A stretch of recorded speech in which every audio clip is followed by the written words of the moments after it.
Today we will be explaining the Lemurian and MU theories.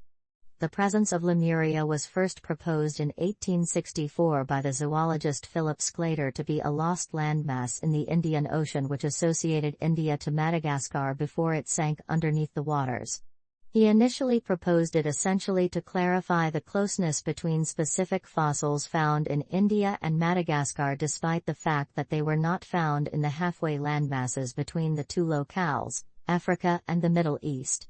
The possibility of Lemuria was famous among certain researchers in the 19th century and mid-20th century, yet was subsequently deserted as mainland float, which prompted plate tectonics, turned out to be all the more broadly acknowledged as a clarification for how creatures from Madagascar arrived at India or the converse without going through Africa or the Middle East.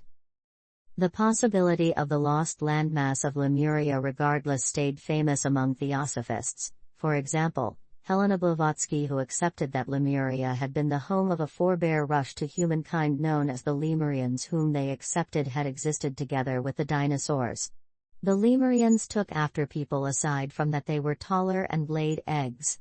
Numerous theosophists accepted that the Aboriginal Australians and Sub-Saharan Africans slid from them.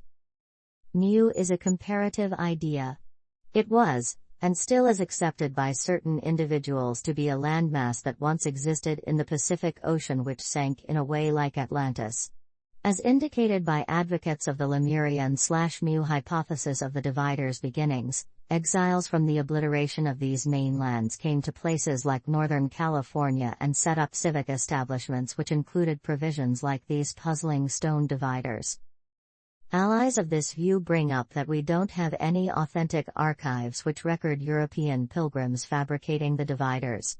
Moreover, the Native American clans in this space say that they have no oral customs of their predecessors building them, and some say that the dividers of the East Bay stone fence were at that point there when they showed up.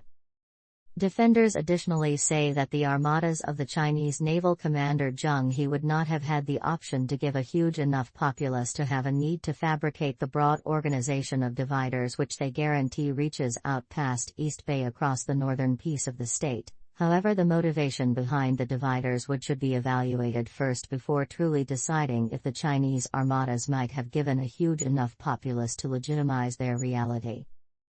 Thank you so much for watching and allowing us to be your source for information. If we were helpful, please consider supporting us by subscribing and hitting that like button. Feel free to share your thoughts in the comments below. We love to hear what you have to say.